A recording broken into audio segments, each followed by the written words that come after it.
रात्रि के अंतिम पहर को ब्रह्म मुहूर्त कहा जाता है। हमारे देश में ऋषि मुनियों ने इस मुहूर्त का विशेष महत्व बताया है। वो कहते हैं कि इस समय निद्रा त्याग के लिए सर्वोत्तम होता है। ब्रह्म मुहूर्त में जागने से सौंदर्य, बल, बुद्धि, विद्या, स्वास्थ्य की प्राप्ति होती है और इस समय सोना जो है शास्त्रों में निषिद्ध कहा गया है। ब्रह्म का मतलब है परम तत्व यानी कि परमात्मा, और ये जो ब्रह्म मुहूर्त है इसका मतलब है परमात्मा का समय।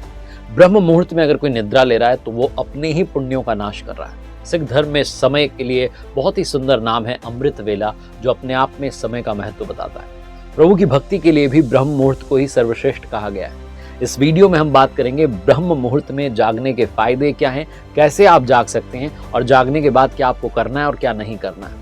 हिंदू धर्म में दिन भर में 30 मुहूर्त बताए गए हैं। उनमें से कई सारे मुहूर्त जो हैं शुभ कार्यों के लिए विशेष महत्व वाले होते हैं और उन मुहूर्तों में से सबसे शुभ मुहूर्त है ब्रह्म मुहूर्त। कहा जाता है कि इस दौरान सभी देवता भ्रमण पर निकलते हैं। इस समय में शुभ कार्य करने से वो पूर्ण होते हैं और अगर आप पूजा अर्चना कर रहे हैं, मेडिटेशन कर रहे हैं, भगवान का आपको विशेष आशीर्वाद मिलता है। लर्निंग सीरीज देख रहे हैं आप, सीखोगे नहीं तो जीतोगे कैसे। मैं हूं आपके साथ आरजे कार्तिक। मुझे अपने नाना जी की याद आती है जब ब्रह्म मुहूर्त की बात आती है। वो कहते थे कि हमारा अपना समय होता है।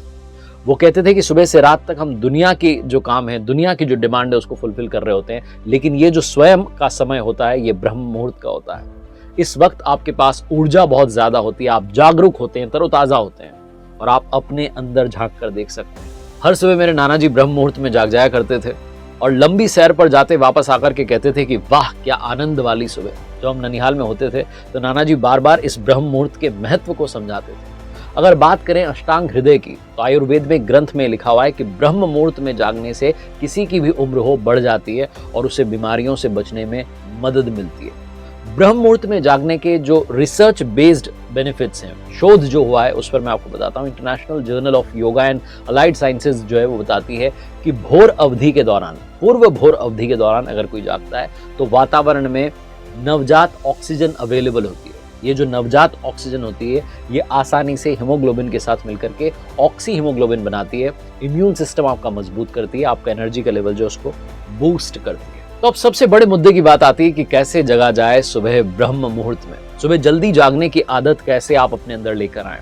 सबसे पहला काम जो आप कर सकते हैं वो है रात को स्क्रीन टाइम कम करना होगा। अपने दिमाग को स्टेबल करने के लिए सारे शोर शराबे से दूर रहने का बेहतरीन तरीका है टेक्नोलॉजी से अलग हो जाना। चाहे रात के 8 बजे हो, 9 बजे हो, अपने लिए एक समय डिसाइड कीजिए। उसके बाद आप मोबाइल, लैपटॉप, गैजेट्स इन सब से दूर हो जाइए। इससे आपको जल्दी नींद आएगी और सुबह जल्दी जागने में मदद मिलेगी। दूसरा काम जो आपको करना है ब्रह्म मुहूर्त में जागने के लिए, रात में खाना हल्का खाएं। कहा जाता है कि आप ब्रेकफास्ट हैवी खाएं, रात का खाना हल्का खाएं। हल्का डिनर जो है आपके भोजन को जल्दी पचाने में मदद करता है, जिससे आपको अच्छी नींद आ जाती है और एसिडिटी और अपच जैसी जो प्रॉब्लम्स हैं कम होती है। फॉर एग्जाम्पल आप सूप के साथ में उबली हुई सब्जियां या पौष्टिक सैलेड का जो कटोरा है वो आप ले सकते हैं। हल्के डिनर के समय पर जो है उठना बहुत आसान होता है, तो डिनर के लिए पाचन के लिए थोड़ा समय की ज़रूरत होती है।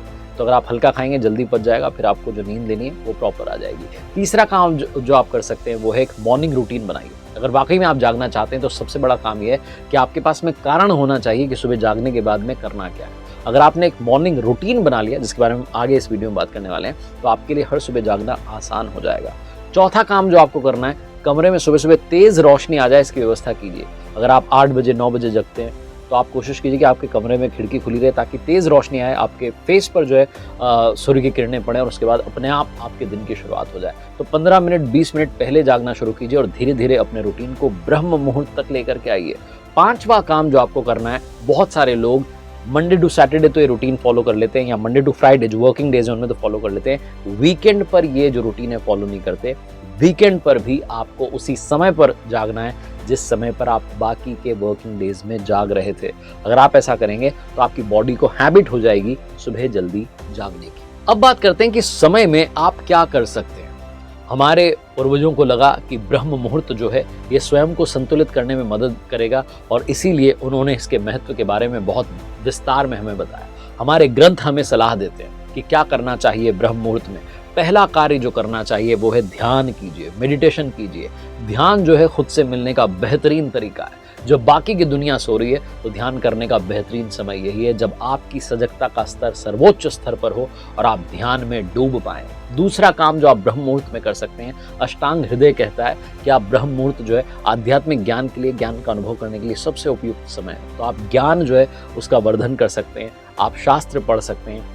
आप जब अध्ययन करना शुरू करेंगे, स्टडी करना शुरू करेंगे सुबह सुबह, तो मेंटल प्रॉब्लम्स भी कम होने लगेंगे। तीसरा काम जो आप ब्रह्म मुहूर्त में कर सकते हैं, प्लानिंग कीजिए, योजना बनाइए। अगर आप कोई नई शुरुआत करना चाहते हैं तो ये बेहतरीन समय है नया प्लान बनाने के लिए। चौथा काम जो आपको करना है वो है सेल्फ एनालिसिस कीजिए।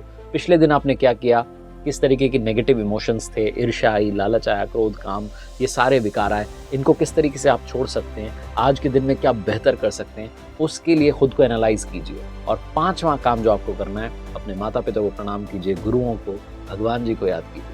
तो ये बेहतरीन समय होता है जिसमें आप अपने लिए एक्स्ट्रा टाइम निकाल सकते हैं और खुद की जिंदगी को बेहतर बनाने की ओर कदम रख सकते हैं। अब एक बड़ा सवाल आता है कि क्या सभी को ब्रह्म मुहूर्त में जागना चाहिए? तो अष्टांग हृदय के अनुसार केवल एक स्वस्थ व्यक्ति को ही ब्रह्म मुहूर्त में जागना चाहिए। ग्रंथ में कहा गया है कि इन लोगों को जागने की कोई पाबंदी नहीं, जैसे कि अगर कोई गर्भवती महिला है, बच्चे हैं घर में, वृद्ध लोग जो कि शुरू से इस अवधि में जागे नहीं हैं, तो उन्हें अचानक से ब्रह्म मुहूर्त में जागना नहीं चाहिए। चौथे जो इस कैटेगरी में लोग हैं वो हैं जो शारीरिक रूप से परेशान हैं, बीमार हैं या मानसिक रूप से बीमार हैं, ऐसे लोगों को भी नहीं जागना चाहिए। और पांचवें वो लोग जिनका रात का भोजन नहीं पचा, जिन्होंने ज़्यादा रात में खा लिया और वो पचा नहीं है, उन्हें भी ब्रह्म मुहूर्त में नहीं जागना चाहिए। अब बात करता हूँ उन कामों की जिनको करना ब्रह्म मुहूर्त में वर्जित माना गया है। सबसे पहला काम तो नेगेटिव सोचना बंद कीजिए। ब्रह्म मुहूर्त में अगर आप नेगेटिव सोचना शुरू करेंगे तो पूरे दिन आप तनाव में घिरे रहेंगे। दूसरी चीज़, आपको सुबह सुबह खाना नहीं है। किसी भी व्यक्ति को ब्रह्म मुहूर्त में उठ करके भूल करके भी किसी भी तरीके की खाद्य सामग्री का सेवन नहीं करना चाहिए। तीसरा काम, आपको दुर्व्यवहार नहीं करना है, मिसबिहेव नहीं करना है। कई बार ऐसा होता है कि मैं तो जाग चुका हूँ, मुझे किसी पर गुस्सा आ रहा था, उसको मैसेज कर दिया, उसको कॉल कर दिया सुबह सुबह। इस तरीके की हरकतों से आपको बचना है, वरना और स्ट्रेस आपकी लाइफ में आ जाएगा।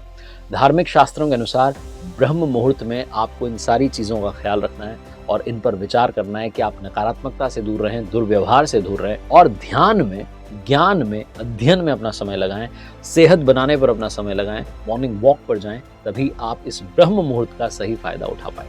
तो इस वीडियो में मैंने बस यही बताने का प्रयास किया, आपको थोड़ा सा इंस्पायर करने का प्रयास किया कि ब्रह्म मुहूर्त में जागना शुरू कीजिए।